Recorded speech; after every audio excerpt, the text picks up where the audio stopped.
Hey there, how you doing? This is Marissa Malloy, and we're back for another series, and this topic is delegation. So, why is delegation crucial for your business success? So, listen, if you're challenged by overburdened leaders and underutilized teams, and the growth of your business is affecting and causing bottlenecks and inefficiencies, then you need to tune in.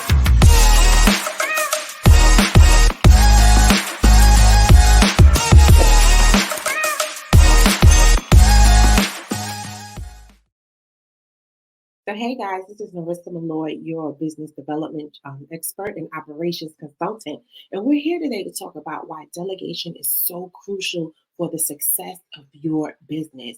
So, again, like I mentioned before, if you have overburdened leaders and underutilized teams, and you're trying to figure out what's causing the bottlenecks that's affecting your growth and efficiency, then delegation may be one of the challenges and one of the issues that you as a leader may be experiencing.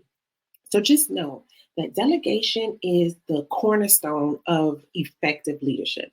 Like that is one of the key traits that an effective leader must have: the ability to delegate, the ability to take tasks and distribute them evenly across the team based on their skill and based on the task in order to achieve a common goal. That is the whole purpose of delegation. The problem is a lot of CEOs and business leaders, they have an issue with delegating because number one, they feel like, you know what, I can do it better by myself, or the time it takes for me to train somebody to do this, I can definitely do it. Or they may not do it as well as me. You know, it's that trust factor. They don't trust that someone can deliver and like them.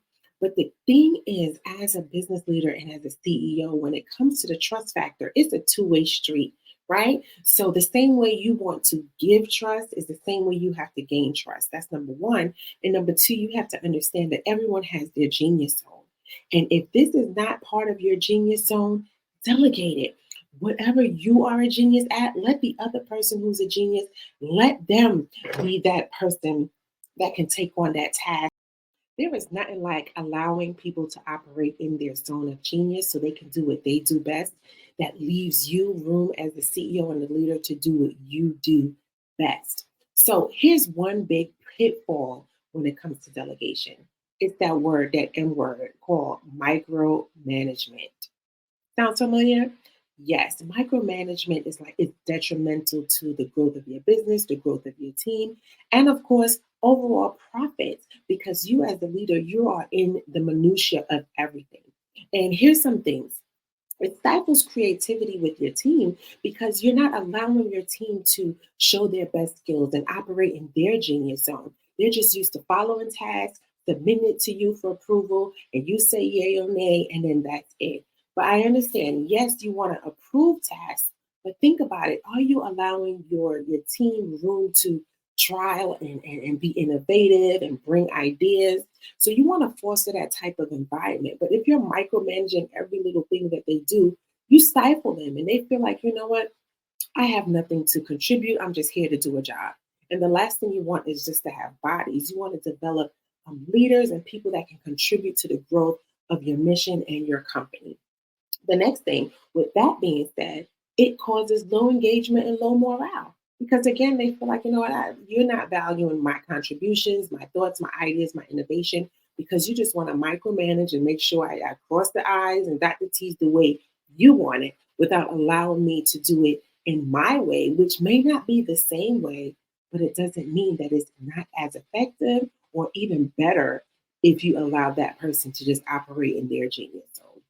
So it stifles their creativity as well. And then for you as the leader, it causes stress and burnout because you can't be the chief everything officer.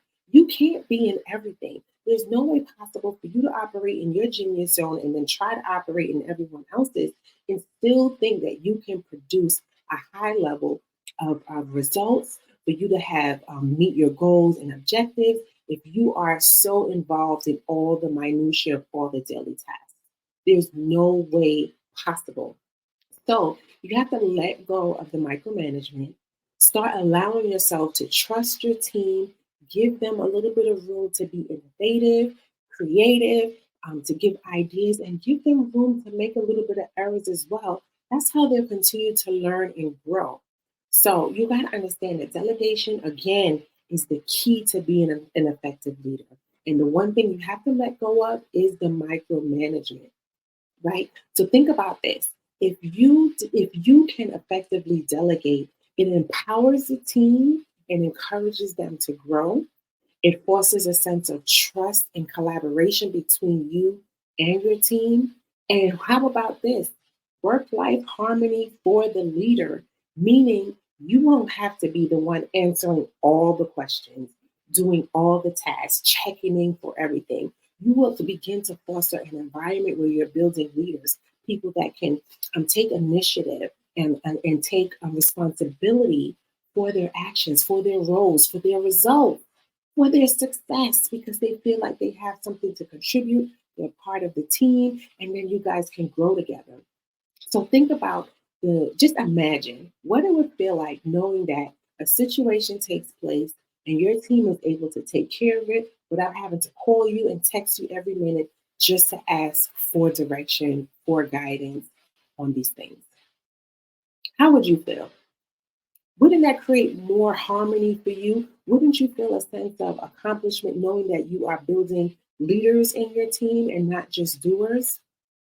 So it's very important to understand how to delegate, what to delegate. So I'm going to give you 3 tips for business leaders on how you can delegate effectively. The first thing you have to do, you have to be clear and define your objectives and expectations. So, for example, if this is a task that you want to delegate, you have to be clear and say, this is why we're doing X, Y, Z, and this is how I expect it. I expect it to be done by this date, or make sure you create this, post it here for me to review it. And once I review it, then you can go ahead and send the email out. But be super duper clear. Listen, I want to get this accomplished, but I need you to do X, Y, Z for me. And then once it's done, send it to me for review. And when it's okay, you can go ahead and send the email out. Be clear. Define what the objective is and the expectations. The next thing, you have to match the skills with the task.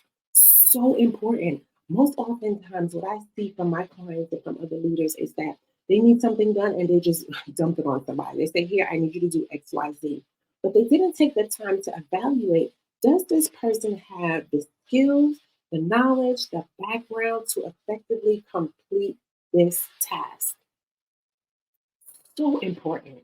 I see it a lot when it comes to social media managers and VAs and admins and contractors and even leaders, operations. They want their executive administrators to operate like the CEO and solve problems and take initiative and lead teams. But that's not the role of the executive admin. They're not there to think critically and take initiative and lead your business, or else that would not be an executive admin. So you have to be super duper clear on the tasks and the skills and ensuring that the task and the skills aligns with the objectives and the expectations that you're putting forth.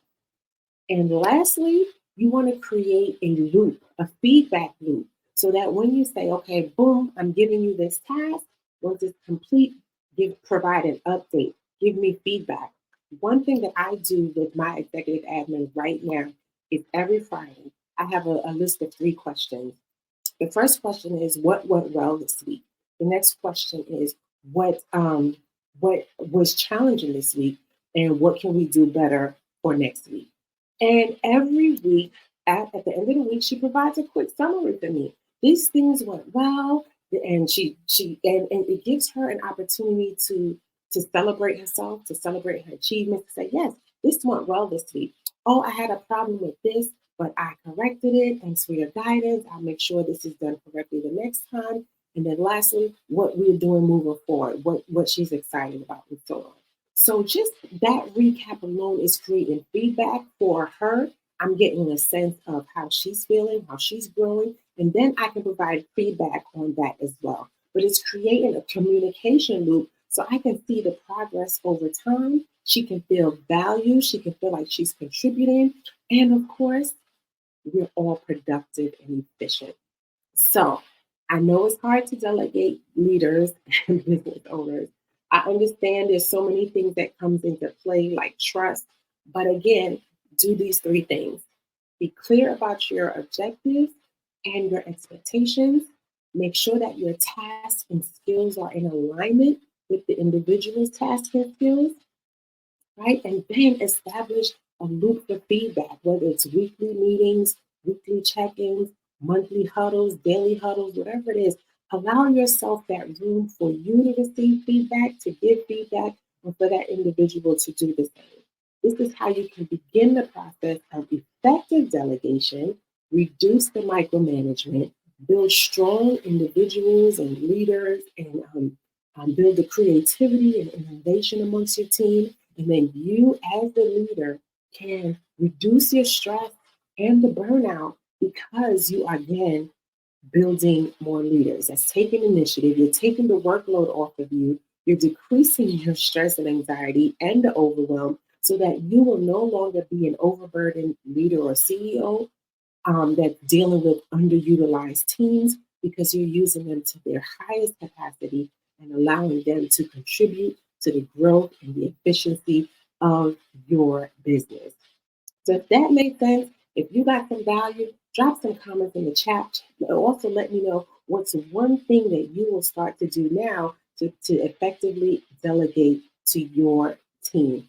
And as a bonus, if you drop the word delegate in the chat, I have a task list for you for CEOs to know how to delegate, what to delegate, and who to delegate to. So if that's something you need, drop a comment in the chat and I'll make sure that I will send it to you so you can use it, so you can know how to effectively delegate. You'll have a tool to do that.